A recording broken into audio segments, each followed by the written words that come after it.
February 7th pre-agenda works.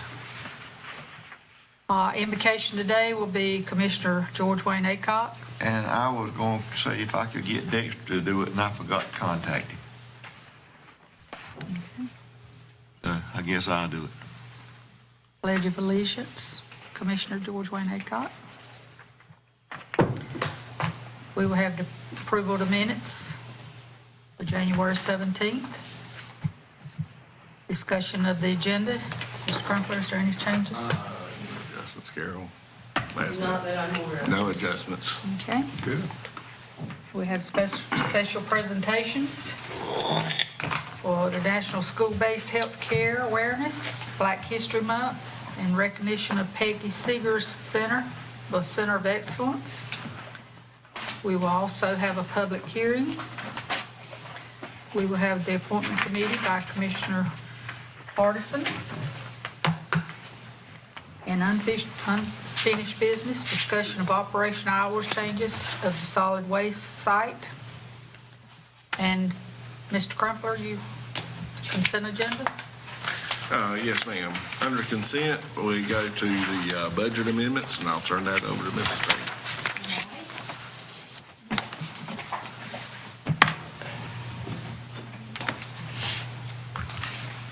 Give them just a, do you want me to go ahead and start or wait for them to move the screen or? If you'll wait for just a moment. Okay, sure. Didn't want to rush you. I had to rely on Carol. This one.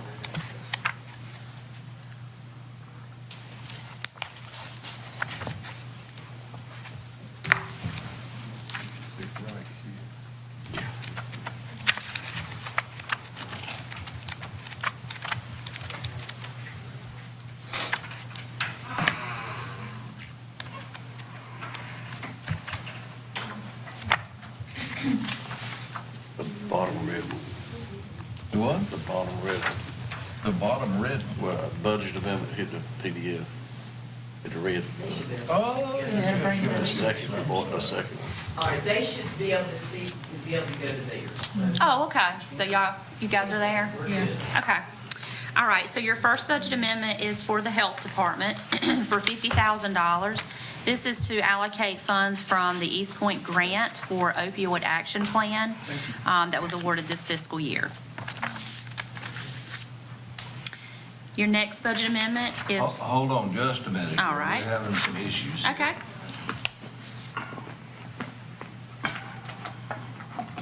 Just come up just a minute. Should.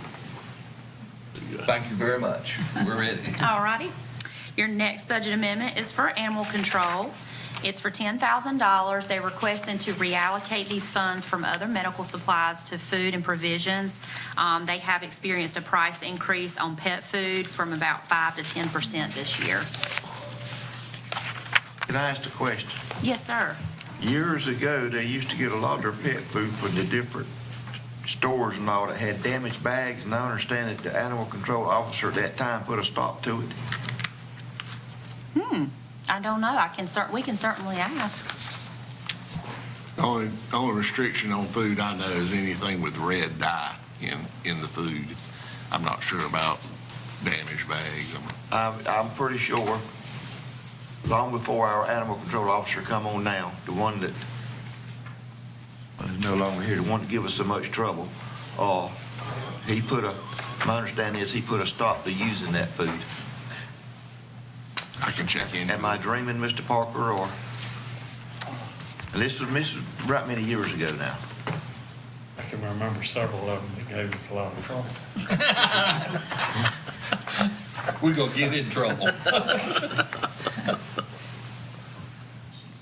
Just a question. I can check into it. I'll be glad to check into it. Yeah. Yes, sir. Okay. Your next budget amendment is for the detention center. This is to appropriate SCAP funds for FY '20 and '21. These are funds that are going to be used specifically for professional services and capital outlay of vehicles. This will be used to purchase 2 used vehicles for the detention center. Can you explain this revenue to SCAP? Yes, ma'am. So the The acronym stands for State Criminal Alien Assistance Program. It's through the Department of Justice. It's a payment program designed to provide federal assistance to states and local agencies for incarcerating undocumented inmates. Okay, thank you. Acronyms. They can be tongue twisters. Your next budget amendment is for the 4-H prevention grant. This one and I believe it's the next two are all very similar in that they are all grant related. And this is where we have payroll associated with these grants. We have 4-H prevention for $27,353. The next one is raising a reader grant for $81,682. And the third one is for the COSAP grant, $191,474. And all three of these are related to allocating the payroll that is associated with those grants to the specific project strings and line items so that we can do accurate reporting for those. So that takes you through budget amendment number 293. So moving down to number 295, which is for facilities. We are requesting to reallocate $4,200 from maintenance and repairs of buildings to capital outlay equipment. This is to purchase a fuel tank sweeper. And this would be used to service equipment, remove debris and things like that. Your next budget amendment is for DRC for $41,740. We are anticipating funds from the COSAP grant and then in turn appropriating that to professional services medical. This is an accounting entry that has to be done and the grant requires us to appropriate it this way. We have a budget amendment for animal control for $21,740. And this is to purchase a dog box for the new animal control vehicle. I think they typically do try to reuse those boxes, but this one, I believe, was no longer in compliance. I think you said, Mr. Kumpler, is that correct? That's correct. Okay. Your next budget amendment is for the Wayne County Services on Aging. This is to appropriate $934.50 in donations. You have a budget amendment for WCDA for $22,000. We are requesting to move this money from the contingency line item within the economic development budget to the NCGTP regional appropriation line item. And this is to honor the agreement that we have with them, but the increase was not budgeted, so we need to increase that amount for the year. Is this based on population? It's based on population and tax base, but that's what the manager last year agreed to as far as our share. So we're bearing half of the expense. Technically, we bear more than that, but we back out the amount of salary that we pay our existing industries out of the portion that we're responsible for. So we're actually paying a reduced amount based upon that salary. And that will go up this coming year in the proposed budget.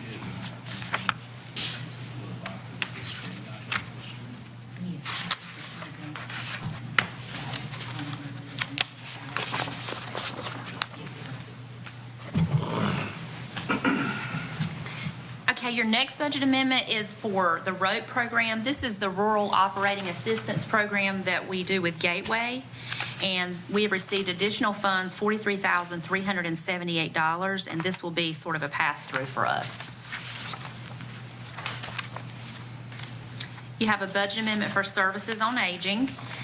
This is to transfer funds to cover employees that opted out of health insurance. So you see it's broken out and you see a reduction in the hospital insurance contribution and increase in opt-out. So these are for employees in the different programs of Services on Aging that may have opted out or did opt out of health insurance and that the county provides and would instead receive the opt-out sort of stipend pay.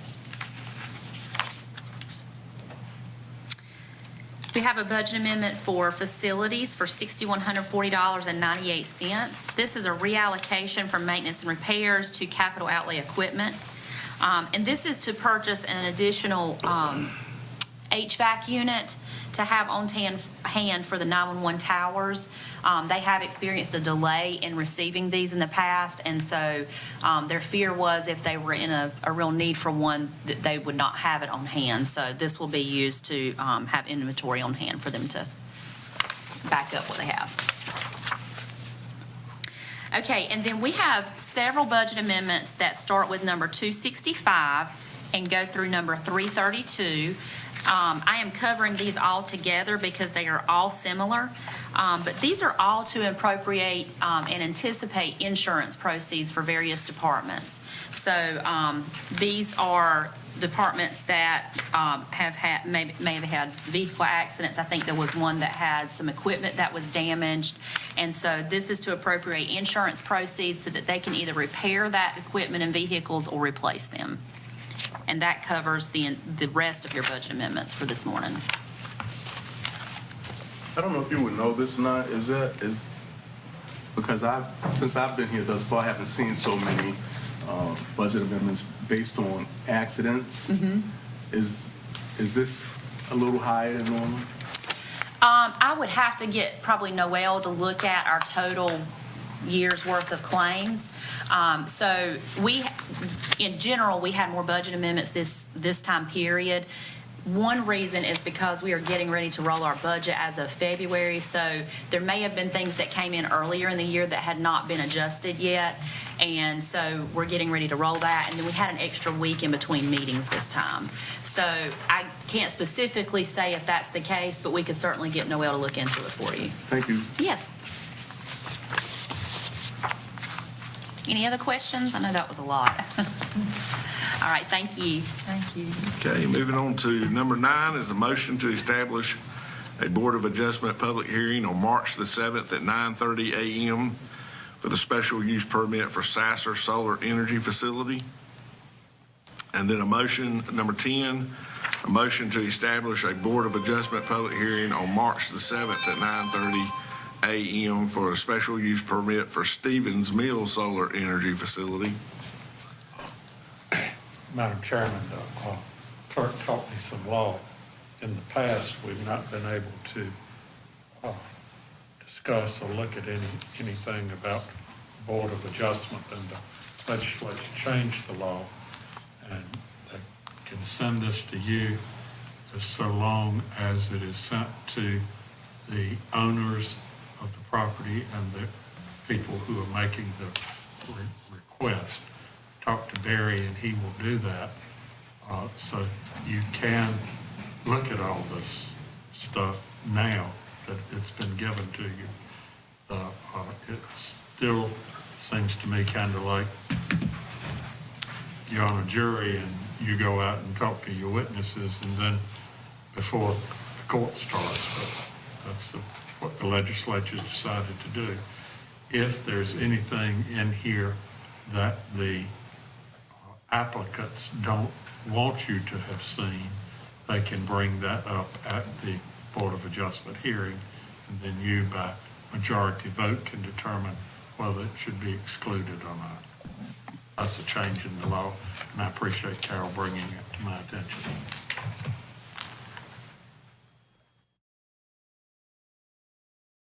So would you like those reviewed as Barry I still think that should refrain? Don't talk about it, you just look at all the stuff there. I was going to say, I think we're limited in the conversation we can have ahead of time outside of the public hearing, but if there's any general questions, I'll be glad to answer those. Does anybody have any questions? We need to keep getting ourselves in trouble. All right, thanks, Barry. Number 12, a resolution 2023-3, adopting the 46th Amendment to the position classification and pay plan for Wayne. Oh, my bad. Number 11, a motion to approve the petition to add East Windy Way, West Windy Way, Debbie Drive, and Askew Place to the state maintenance system with NCDOT. Any questions on that one? If not, moving on to number 12, a resolution 2023-3, adopting the 46th Amendment to the position classification and pay plan for Wayne County. And I think Ginger will take that. Good morning. Good morning. We are just reclassifying the title from IT Director and Project Manager to IT Director. So no change in grade. Any questions on that? Thank you. Thank you, Ginger. Number 13, award to HMGP Hazard Mitigation Grant Program demolition clearance asbestos removal contracts. I think we did this in our last meeting. These are 2 additional contracts that we need to award. And number 14, a motion to adopt Resolution 2023-4, a resolution delegating refund authority for overpayments of excise tax to the county manager pursuant to North Carolina General Statutes 105-288-73A1. And that's all of the consent agenda, Madam Chair. Okay. All right. Do we need to approve the consent agenda now or during the board meeting? Okay. All right, the next one is public comments. County Manager's report. Board of Commissioner reports. Mr. Parker, do we have a closed session? Mr. Neal? Yes, Okay. Do you want to do it now? Okay. ma'am. That's satisfactory report. Need to consult with your attorneys to preserve the attorney-client privilege. Do we need to clear the room? Yes, ma'am. Okay. Do we need to make a motion? We're good. I make a motion to go in closed session. Yeah. Do I have all in favor, raise your right hand. Motion carried.